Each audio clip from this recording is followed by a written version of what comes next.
Hello, Dental Team listeners. This is Kiera, and today feels like an extra special day. I think it's probably been at least 6 months since this has happened. Spiffy Tiffy and Kiera Dent back on the pod today. Tiff, how are you doing? Good. 6 months. I think you might be right. And that makes me so sad inside. I I cannot. know. One, that 6 months went by that quickly. And two, that it's been that long, obviously. I know. Tiff now does podcasting with the consultants. So you guys are hearing her, but Tiff and I are like ships in the night. And I feel like today we can thank Shelby for this. You know, every team has a good person on their team. We have a lot of good people on our team. Shelby's just super observant and awesome. And was like, hey, Kiera, you're podcasting. Tiff's free. Do you want me to add her? Heck yeah, Tiff, we haven't podcasted for years. I think it feels that long. It I does mean, feel that long. I haven't given you a new nickname, and the nicknames have always come on the podcast. So, That's Spiffy fair. Tiffy, back today. Super happy to have you here. Tiff, tell me, like, Yeah. you've been consulting. I've been consulting. Mm-hmm. Guys, Tiff and I, we're going on 7 years working together this year, aren't we? Mm-hmm. We are. Yeah. Snap, 2024 is 7 crackle, years. pop. I know. That's so long. And you would think that Tiff and I would talk to each other all the time. And I actually feel like as the company's gotten larger, you and I talk Yeah. to each other less. Would you agree with I that? think, absolutely. I think we talk to each other the least. I would agree. Like, we actually have to call each other. You called me last night, which I appreciate. It was Yeah. like, hey, how are you? Because I only talk to you about business and you're doing your thing. I'm doing my thing. But I Yeah. know you've been real busy consulting. I've been consulting. Yeah. I wanted to dive in because I feel like, and I'm sure you notice this too, when we consult, there are, I would say, themes and patterns that just tend to happen consistently with offices. Do you notice that? Oh, for sure. For sure. It makes it, this doesn't sound bad, but it makes it my job easier, right? Because it's like there's always a theme and a pattern, and it's like what someone is going through. Other leaders and other doctors, other teams are going through something super similar, if not the exact same thing. So I'm like, oh my gosh, by the time I get to the second, third, fourth, fifth office or 16th office, I'm like, oh, I know this like the back of my hand at this point. Yes. So it's really fun, but it's really interesting, and it just reminds you that life is so cyclical and it's in everything. Yes, and I didn't think about this until you said that, how similar practices are. I think every practice Yeah. when they come to us, they're like, "Oh my gosh, I'm the only office experiencing this. Like, I bet you've never seen that." And I'm like, "No, like the last 7 calls have been the same Yeah, topic." So, high five. I've already given great advice. Let me just give it to you as well. But for helping sure. offices realize, like, guys, you're all in this together and it is cyclical and it will end and it will come back up again. I mean, you and I were talking yesterday too, and I said, Tiff, you asked me how I was doing, and I said, I'm sick of hiring. Yeah. And I said, I had an epiphany on the phone with you of, I think I have to realize that being a business owner means that hiring will always forever be an like undone checkbox. Like I will forever be hiring, will forever be adding people, and realizing that I think that we have to realize that so many things that we might check off the box, check off and do this thing will come back around, and that's normal and that's good. And it doesn't mean you're failing. So I'm glad you brought that up. Another aha epiphany, but let's epiphany from Tiffany. There you go. That's a Ooh, good. I like that. It is the podcast. I'm telling you that this is where all of them come out. But Tiff, let's talk about what are some of the patterns and themes you've Yeah. been seeing in the practices. I'm sure I've seen them too, but guys, like I think this is fun. It's kind of like office autopsy-ish, but like as a collaboration of so many offices. And let's just see what are some of the themes and different pieces that have been consistent with all your offices lately. Yeah, I think, I think one of the biggest themes, right, we're in the new year. And so going to the end of the year into the new year, obviously something is always, one of the big things is always goals, right? So goal setting them, like, did we meet them? But really coming up with new ways to meet new goals and really new goals to set. And part of that I saw the last quarter and then this first quarter is really, I see a lot of business owners, a lot of practice owners, a lot of entrepreneurs really looking for that next level in their team and their practice in general. So being able to tie those into the financial goals and things that can be measured is always a big piece. But one of the themes that I've recognized really recently is a theme of trust within practices and especially within leadership, and just really understanding that without that trust factor there, you can't move forward. I had a doctor, actually you were there, Kiera, and you were the one that was like, why are we still doing this? Like, why are you still doing this? Right. And I'm pushing along because I'm like, this girl could be a really great manager with the right resources, right? But has she been given the right resources? And finally, you were chatting with him. We were all chatting and we were in the same room. And he's like, Tiff, like, I just don't trust her. And at that point, I was like, that's the bottom line. That's Mm-hmm. it. It's Mm-hmm. trust. It's not that she's not doing a good job. It's not that she's not managing the team or hitting goals or doing anything. She could do everything right. But the fact that you don't trust her, that's the problem. Yeah. And so we moved on. And I was like, well, I said, do you feel like the trust could be repaired? And when he said no, I said, well, then that's your answer. It's time to move on. But I feel Mm-hmm. like that's super common. And I've been seeing it a lot. And I've been seeing it a lot with office managers where they're like, gosh, like, I can't do this anymore. I'm stressed out. I'm burnt out. I'm tired. And I'm like, why? I'm like racking my brain. Like, we've been doing everything the same. What's changed? And what's changed is in the moment of busy, I think that we tend to distract ourselves with work and we Mm-hmm. lose that relationship that we once had with someone else. Even if it's someone you're sitting right next to every day, you start to get that separation. And really, what happens is your reality of the situation changes.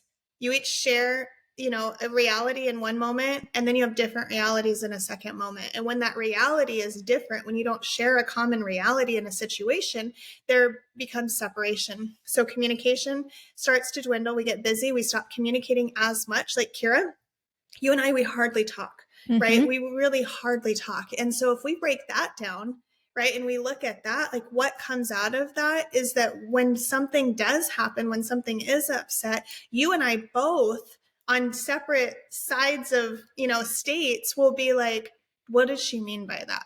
Mm-hmm. What really does this look like? And I think they're doing that in practices too, right? I see this all the time. So our communication, we get busy, our communication starts to become less frequent because we just don't have the time or the Right. need sometimes. I don't need to always communicate. So office managers and doctors, the leaders of the practice, they stop communicating as much. And then I hear practice administrators telling me, I can't do any more meetings. And I'm like, you have to do these meetings because this is your face time. This is your communication and how you're building that relationship. And when the communication starts to decrease, the affinity for one another actually starts to decrease as well because we move further and further and further and further apart. And then that shared reality that we once had also shifts and changes. And now we're making up stories in our head. And we're like, Mm-hmm. is this where I want to be? Is this where I need to be? And I feel like towards the end of the year, last year, that's a huge theme that I saw within leadership teams in general is just exhaustion. And we push so hard to finish out the year and we push so hard to meet goals and to make each other proud and to make ourselves proud. And we get lost in that shuffle and we don't communicate it always to one another. So within my practices, I saw a lot of practices last year in general, but really the last 6 months of the year, I saw quite a few practices and most of them were within leadership development. And most of them, it was me preaching to them, just ramp up your communication. If you just communicate more, your relationship will start to mend. And I think that goes with any relationship, but the biggest one I see in practices is an office manager and a doctor. And when a doctor starts second guessing an office manager's intentions, or their abilities, their capabilities, their time management, when a doctor starts questioning those things and doesn't have the conversation with the manager, Mm-hmm. that's when things start to really get shuffled and shake out. And that's when I've got office managers calling me like, what is going on? And I'm like, Yeah. well, you just need to Well, schedule a meeting. and I think like, okay, so I'm going to ask questions. There were so many pieces you brought up on that. And Yeah. I think I don't know. I think we as human beings think that sometimes communication and meetings feel like we already do this. We're sitting next to each other, but it's the intentional conversations. It's the intentional, let's hash this out. Let's build that trust. So my Yeah. question to you, Tiff, is agreed. And I'll just kind of air mine and Tiff's like dirty laundry. We tend to do this often Yeah. and always in a respectful way. But I think Tiff and I even got to that level of, like you said, we're on opposite states. And when you don't know what's going on and you haven't communicated or you haven't, and again, it's not, I think it happens so subtly. It's like Yeah. lack of communication by degrees. I mean, we were talking, we deal with the business. I almost think it might be like parents where they're so Mm-hmm. committed with the children that their relationship starts to crumble, even though For they're sure. incredible parents. So you could be amazing dentist and an amazing office manager, but the dynamic leadership duo could be deteriorating and you don't even realize it's happening. Mm-hmm. And so what do you do, Tiff, in those instances? I know what we've done. I know what we do in our company, but what do you Yeah. coach these offices on? And I love, like, before we started the podcast, you mentioned how when people trust each other, that's when growth can happen. But when we don't, it feels stagnation. It feels hard. It feels like things aren't moving forward. But really, it's about trust, which is about communication. So, how do you bridge that gap? How do you start to repair that? Because I mean, I think about that doctor who said, I just don't trust them. And the bottom line was that person could have been a great office manager. It was just wrong person, wrong seat. But I always question, like, these are Kiera's deep inner thoughts of, was that like because of the situation, or Yeah. was it because they really weren't a fit? Like, right? Like, Yeah. is it like the chicken or the egg? Like, did this happen because they didn't communicate, or was it they just weren't a fit from the get-go? And of course, there's probably no way to find out, but I think about that often because I actually think more people could fit better together. We just aren't willing to get that trust. So how do Totally you agree. coach people to getting more trust in their Yeah. relationships? Yeah, well, I think I love your parent example because I think that's like it's so easy to relate to whether you're a parent or not. You've seen that dynamic, you've literally lived that dynamic, you've at least been Mm-hmm. a child, right? And so you've seen it, so it's so easy to relate to that. And I tell my practices all the time, relationships are relationships. They just look a little different depending on who you're relationshiping with. But Mm-hmm. a relationship is the freaking same. And if we just treated them the same and poured ourselves into relationships the same, but different, if that makes sense, like Mm-hmm. things would work out so much easier. And you know, in my life, I want the easiest path Yes. possible. Like, no matter what, I want the easiest path Mm-hmm. possible. So for me, if I'm coaching a practice on this, I love that example because I think you need a date night, right? Mm-hmm. Like parents you start to separate, and then you start thinking, like, what is he doing? Is he really at work that late? Like, who's this person calling him? Like, is that really a work call? Like, where'd that trash in his car come from? You start questioning everything, right? It's the same thing. So when you're a doctor and a manager and you start communicating less and less and less, you start questioning everything. Did she really Mm-hmm. do that thing she said she was going to do? Is it the level of my expectation? Did she tell the team member that thing? Is she even reprimanding anyone? Like, you start questioning all of those things. So for parents who are so invested in their kids and their work lives and they start separating, a therapist would say, go on date nights, schedule a date night every Mm-hmm. week, at least once a month, but every week would be ideal, right? Until we at least get back on track. You need one-on-one alone time to just communicate. You need to hash out hard conversations. You need to get back to the two of you. And for an office manager and a doctor, it's not that different. You Mm-hmm. have to schedule meetings. I think a doctor and an office manager should be meeting at least once a week for at least 30 minutes to just review what the practice looks like. What happened this week? What's going well? What's not going well? What expectations were met? What weren't met? And when you're in that phase of separation, when the trust isn't there, you know when that's there because you start feeling it in your body right Mm-hmm. away.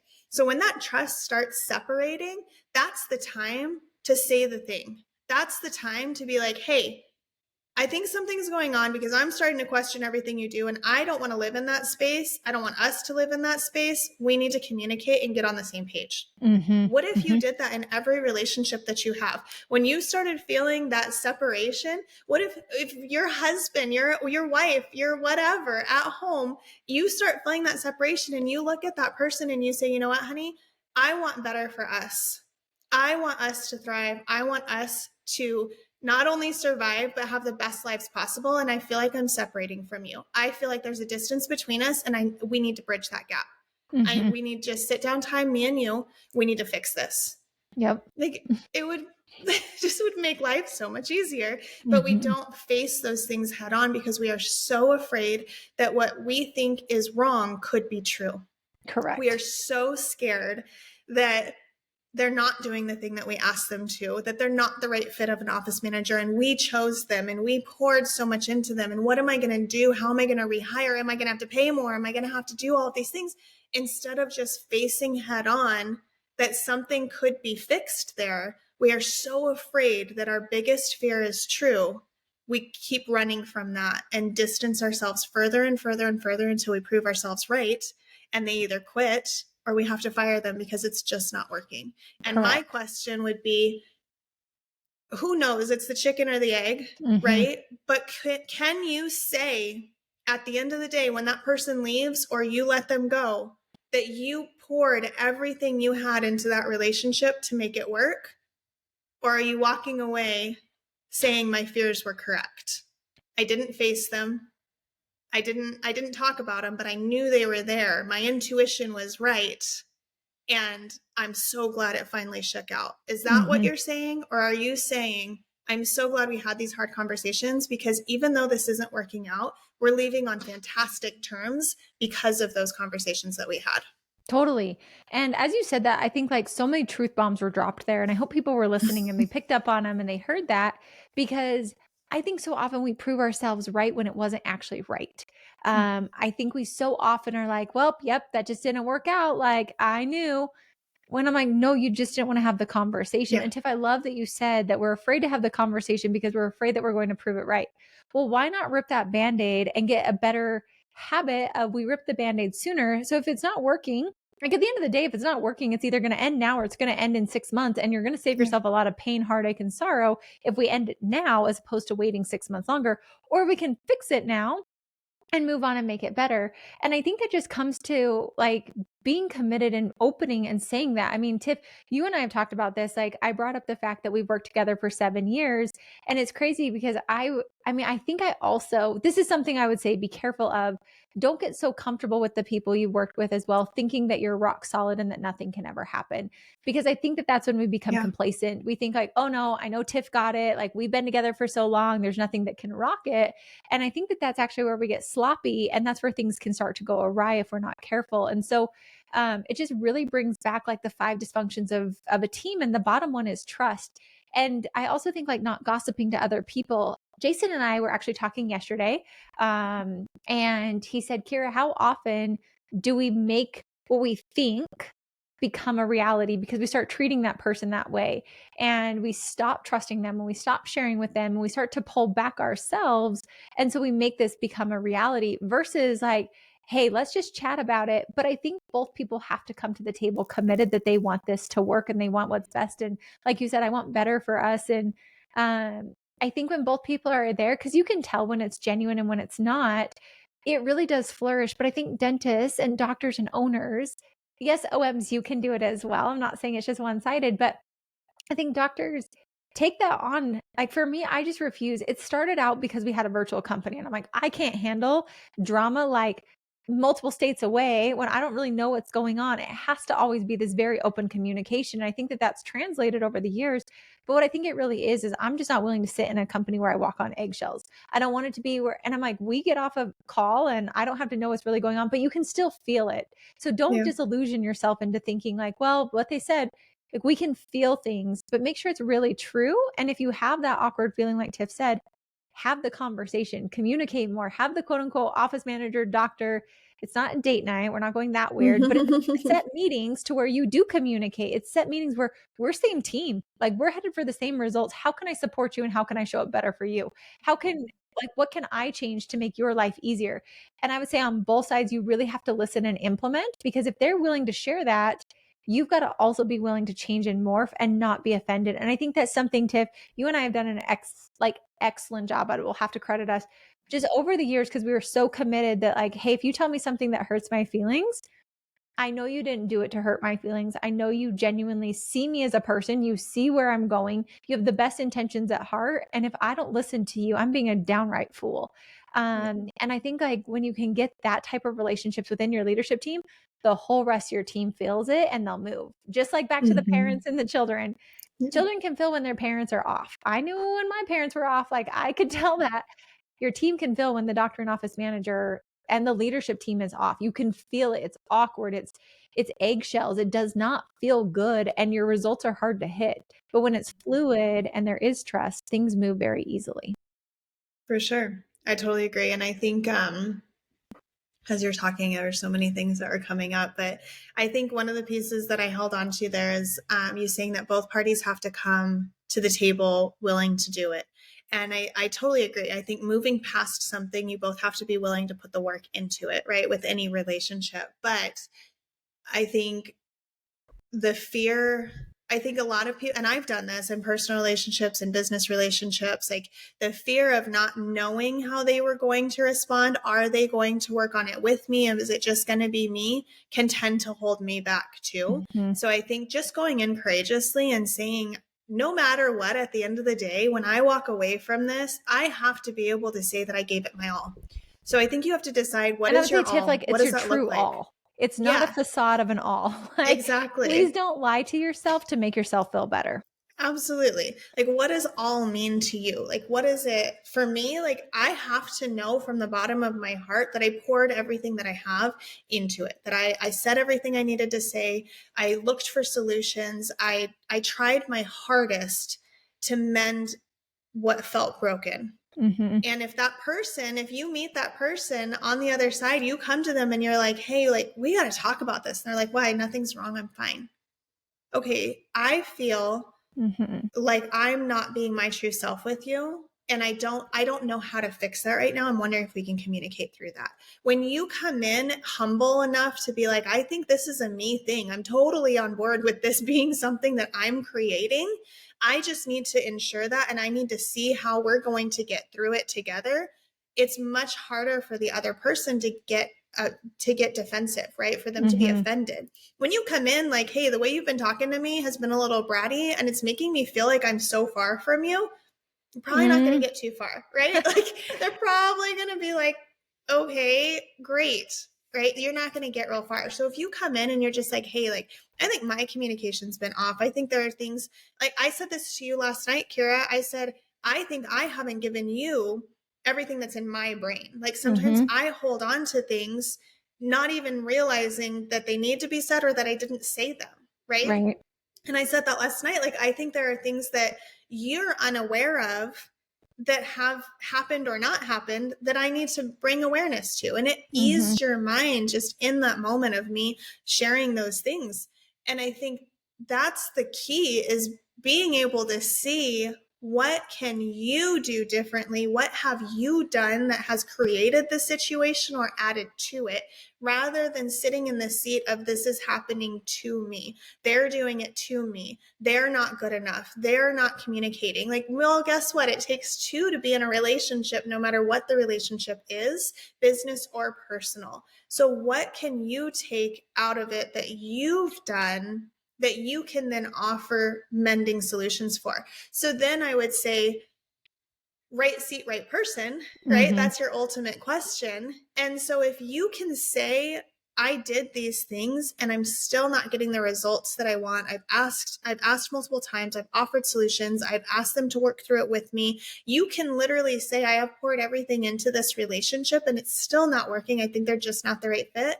Then walk away. I would never tell someone who's out in the dating world to be Mhm. like, just push through a little bit more, when they're Right. like, no, this really isn't for me, right? I would Mhm. never be like, just try one more time. Like, if you feel like you've explored all of the options and you've done your due diligence, whatever that looks like for you, that's when you know the answer. It's either going to work or it's not working. And if you can push through those hard conversations, those difficult pieces, you can be humble enough to grow through it with another person.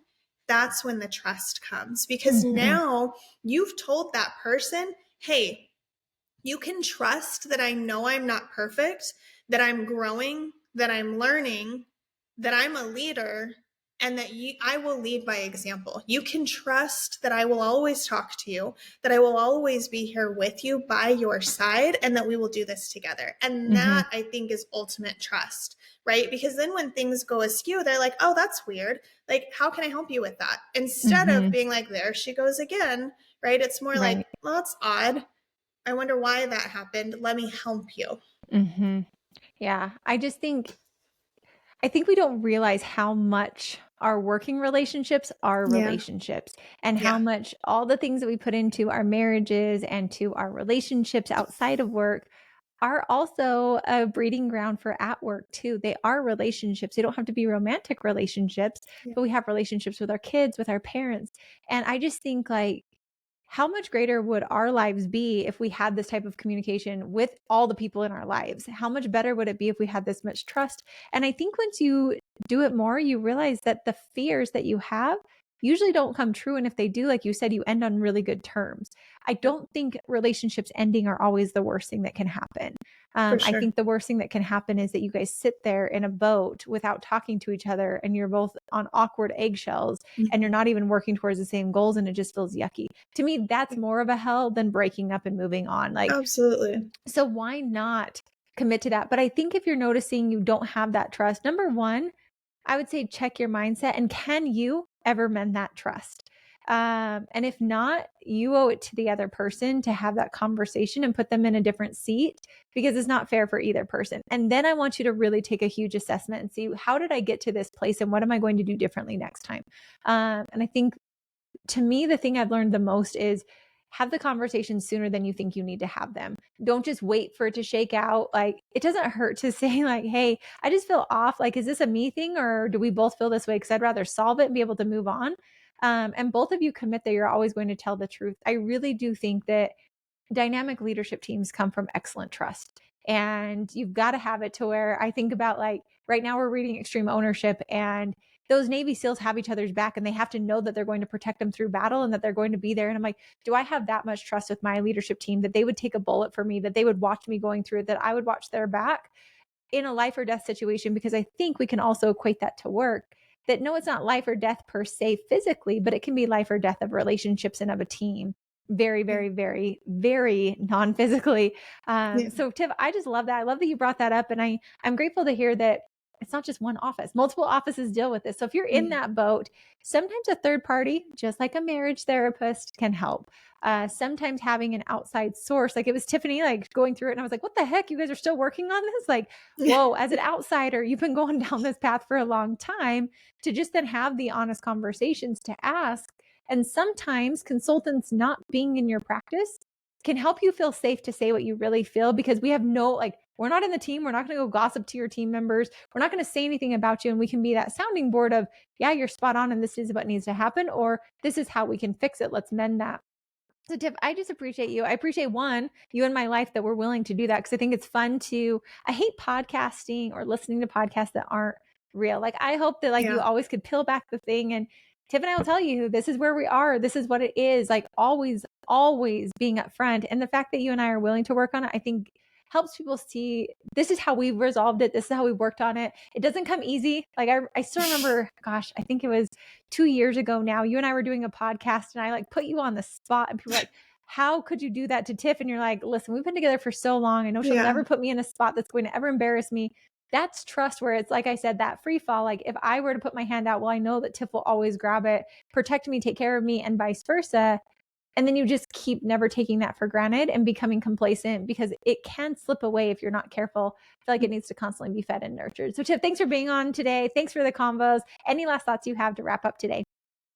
Oh my gosh, I just challenge everyone to take a really hard look at your relationships and what you're contributing to your relationships. Like what value are you adding for the other person, whether it's business or personal? What Mm-hmm. value are you bringing? Because I think that's a good space to also say like, I'm a freaking rock star. Like I killed it. This is really Mm-hmm. cool what I can contribute to this relationship. Then it's also a space to realize that maybe you could contribute a little bit more. Agreed. And if we can ever help, reach out. Hello at thedentallyteam.com. Tiff, adore you. That, Thank you. all the pieces. And for all of you listening, thank you all for listening. And we'll catch you next time on the Dental Team podcast.